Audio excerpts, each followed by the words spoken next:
Hello, fellow neighbors. Thank you so much for coming back with us for another edition of Live Like Fred. So today I am pleased to be joined by a lovely lady. Her name is Missy Rameriz, and she will tell you more about why she is joining us today. But first of all, Missy, thank you so much for joining us today. Thank you for having me. All right, so no, of course, Missy, could you tell us more about your precious son, Jaxs? Sure. Jax is currently 7 years old. At 2.5 years old, we were just on our way to go to the tree farm, and he started breathing really heavy. And everybody said it's fine. It might be his first illness, because prior to this, he hadn't been sick, and I was a first-time mom, so I wasn't really sure what to expect. We ended up having to rush him via ambulance to Children's Hospital later that afternoon, where we found out that he was in diabetic ketoacidosis, or DKA, and he was diagnosed with type 1 diabetes. We have no autoimmunes in our family. That was never a family history on either side. So my husband and I were shocked, and I had a newborn at the time. He was 2 months old, and his name is Lincoln. So after Jax was fighting for his life in that ambulance, and I didn't know it until we got to the hospital. They admitted him directly to the PICU. He was non-responsive for several days. But we learned as a family to take care of a toddler with type 1 diabetes. Fast forward to several times throughout from that moment of the type 1 throughout, Jax was hospitalized many times fighting for his life for routine viruses that would turn terrible on him. For example, he ended up with staph scalded skin, which he looked like a burn victim, and skin was peeling off of his body. He ended up intubated with the flu. So he started with a cough in the morning, and by that evening he was intubated in an induced coma at the hospital at 4 years old. We never understood why these things happened to Jax. We never understood why it would just be like this huge boulder that would roll down a hill for him. And then throughout, even recently, after some routine checkups and like whatever comes with that, vaccines, everything, he 3 weeks later was diagnosed with myasthenia gravis. So his eyes started to cross, and he had double vision. And it took us several months and several blood tests and several MRIs and CAT scans to figure out that he then had myasthenia gravis, yet again, another autoimmune disorder where it attacks his eyes. So his eye muscles become weakened. He receives IVIG treatments every 5 weeks. He's on immunosuppressants, and he's on all of these other medications because of all the other things throughout his life. So of course, we're asking all these questions, and everybody just kept telling us it was bad luck. But there was one doctor, Dr. Chong at Children's Hospital of Pittsburgh, who listened to my story, and I talked to her, walked her through the timeline of events with Jax. And so she did a very small genetic panel. And it's an auto-inflammatory panel. It's a very new panel and a new way of thinking about disease. And Jax was positive for IPEX. IPEX is a super rare autoimmune bug. It's genetic. I was then tested. I am positive for IPEX as well, but moms don't show symptoms. They only pass it to their boys. So I had to get Lincoln tested, who's 4. He's negative for IPEX.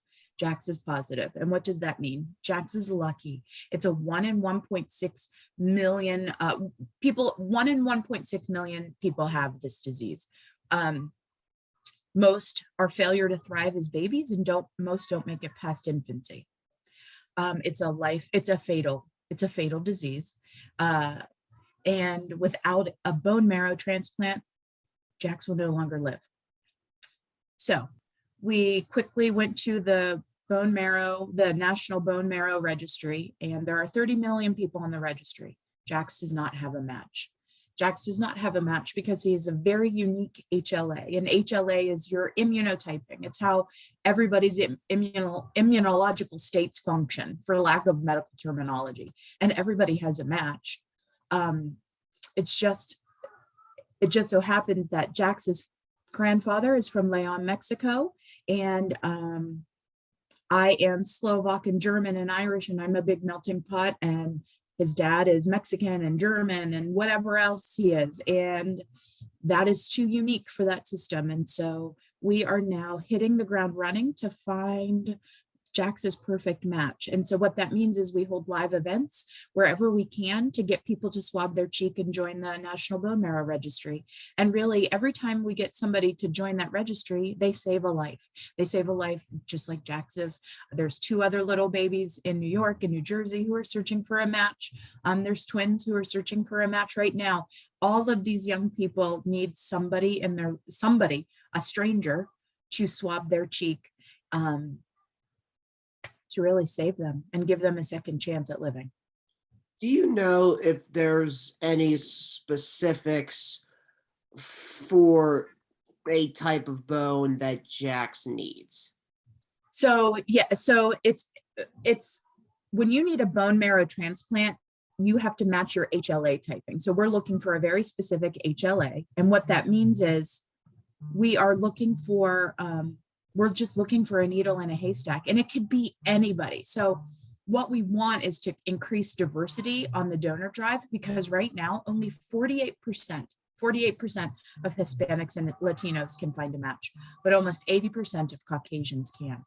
It's a national tragedy, honestly, because there's not enough diversity on the National Bone Marrow Registry, which is why Jaxs doesn't have a match. And that's why many other kids don't have a match, or many other people. African Americans are only 29% likely to find their match. It's a tragedy that we don't have enough people to represent the population on this bone marrow registry to save everybody's life. And so our mission at Team Jaxs is not only find a match for Jaxs, but I want everyone to feel safe and feel like they have equitable, diverse practices in medicine. And so our mission is to increase the diversity on the bone marrow registry. And so, could you talk about more of Be the Match, which is the website that you guys are using? Sure. So Be the Match is the National Bone Marrow Registry. They're one of, and they're the largest one. And so they have been supporting us in our mission. And that is simply just the organization that helps folks get their cheek swabbed and they get put into the National Bone Marrow Registry. What people think it is and what it actually is are 2 different things. So what it actually is you're going into it's not a name, you're just a number with your HLA typing, and bone marrow teams across the nation can search for their patient's match. A lot of people are concerned that it's something else, something like their information is then out in the world. That is not true. It is housed, it's HIPAA protected, there's nothing to be nervous about. But the other thing is people are nervous about just the procedure itself. Be the Match pays for everything. So not only do they pay your postage to send in your cheek swab, because all it is a cheek swab, but they also pay for the entire procedure. Your insurance is not impacted. You do not have to pay anything out of pocket. And if you are a match, so 1 in 430 people are become a donor. And what that means is they get to go to one of the national centers. There's one local here in Pennsylvania. They would pay for your travel, pay for your room and board, pay for your meals, everything's paid for. And it's just a blood draw. All it is we take your stem cells and we give you back your blood. It's a very simple procedure, and that's for 80% of donors. So if you've ever given blood or ever had blood taken, that's exactly what it's like to save somebody's life. It's simple. You're not harmed. There's no side effects. It is the most simplest thing that you can do to give somebody else their second chance. How has been the support so far in the community? I would say the support has been overwhelmingly amazing. Everybody wants to help. And it's not only just local to Pennsylvania or local to Pittsburgh, it's been nationwide that we've been able to reach out and really get some live drives going. And when I say live drives, it's just us setting up a table in front of a restaurant, at a church, at an already going event. Like, for example, we will be at a little race. Well, it's actually a big race in our town, but we'll be at the race and we'll be able to ask people if they want to join the bone marrow registry, and we'll be sharing Jaxs story. It's just such a simple thing, but the support has been resounding, and that's exactly what we were hoping for. Prior to this, we never told anybody about Jaxs story, but we really felt like if I have to do everything as a mother to save his life. and I had to go public with this. And what I want to do is not only bring light to Jaxs and his story, but to every family that is struggling with almost losing their baby. And I think it's an important thing. I think it's an important issue to raise, that there's not enough diversity on that donor registry drive. So everybody has really been pushing hard for us. And we've got lots and lots of support all the way up to the second lady of Pennsylvania. She has been a huge support for Team Jaxs. And there's a lot of things that would have never happened without Giselle Fetterman's support. Yeah, and we do want to thank Giselle, because Giselle is the reason why we are talking here today. Right, right. Are there any other ways, Missy, that people can help out? I know you have a Facebook page, and I know you mentioned the live events. Sure. So you can follow us at Be the Match for Jaxs on Facebook, Instagram, and now we have TikTok. You can also come to a live drive. And if you can't come to one of our local live drives, you can host. If you're out of state, or if you're in Philadelphia or further out in Pennsylvania and you're like, I really want to do this, all you have to do is contact me and we will get that all set up. Be the Match will help support us, and we'll get you all the literature and everything that you need. The other things that you can do is just share our story and tell the world why it's important to be on the National Bone Marrow Registry. Everybody knows somebody who's 18 and 40. So that's the other thing I should mention. To be to be on the donor registry drive, you have to be between the ages of 18 and 40, because and people always say, why is that? And here's the reason. The outcomes are better for the patient when the donor is younger. Now, you will stay on the bone marrow registry until you're about 61, give or take some health issues, right? But ultimately, the younger the donor, the better chances of survival it is for the recipient. The other thing that you can do is just help us raise awareness on why diversity is important. Equitable practice for all people is critical, not only in medicine, but in life, right? Being unique medically is never a situation you want to be in, like Jaxs, but you also want to know that everybody's doing their fair share to make it equitable and reasonable and reachable for everyone to get that second chance.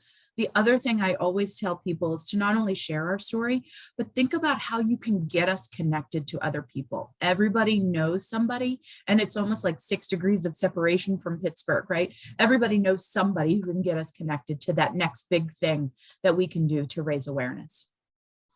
Do you have any live events coming up this week? We do. We will be at Fox Chapel School District on the this week. So we'll be at Fox Chapel supporting with a live blood drive. So it's going to be blood drive plus our live swab drive. We will be at the YMCA in Cranberry on the 24th. And we are at Los Campos grocery store in Wexford every Sunday from 1:30 to 4:30 through the month of March. We will be at Studio Z Yoga every Saturday through the month of March, and that is in Zelienople, Pennsylvania. And I just got word that we're going to be at Notre Dame in March too. So if you're in Notre Dame and you can go swab, go do it there too. And we'll be in El Paso, Texas in a week. You're going to South Bend for this as well? Yep. Oh, that is awesome. And then El Paso, huh? El Paso, Texas. It's a really big melting pot. And we're going to be at the University of Tampa in 2 weeks. Oh, wow. So I'm just curious, is there a reason why you guys are branching out to all these other places in the United States? Because they're a diverse melting pot, and that's what we need. And to order to continue our mission to not only find Jaxs, his unique HLA typing, to find all of these kids who have some mixed backgrounds to have a second chance. And so I am reaching out to every community that is diverse in nature. And if they want to hear our story, which they always do, I'm welcome to shout it from the rooftops and get us some live drives. And I have 2 final questions for you, Missy. And these are questions that we always like to ask our inspiring neighbors. So the first one is, what does it mean to you to live like Fred? You could think about that for a minute. I apologize. I forgot to mention before we started. No, don't worry about it. So to live like Fred, I always say, this was actually one of the very first pictures I posted, and it's a picture of Fred, and it says, always look for the helpers. I want to be able to look for the helpers, and I want people to be able to look for me as a helper. I'm going to raise the diversity and raise the chances for every person on this donor registry drive to live. And that is, I'm going to be their helper, and I need them to be mine. And that's it. And finally, Missy, what makes a snappy new day for you? A snappy new day. Every day I get to wake up and live life is a snappy new day. Every day I get to wake up and see my son happy and smiling is a snappy new day for me. Missy, I cannot thank you enough for joining us. I will I will be on Be the Match, making sure to get my swab in. And I would encourage all of you to please reach out through bethematch.com. We'll make sure to put a description in the link below. We will also put a link in the description below for Missy's Facebook page. And I would ask you to please either go online or show up if you are in the Pittsburgh area to show up at one of their live events. Missy, I cannot thank you enough for joining us today. You and Jaxs it's even hard for me to describe how much of an inspiration you guys are. We're going to do everything we're going to do everything we can to try to assist you into finding a perfect match for Jaxs. And I hope and pray that we do. Thank you.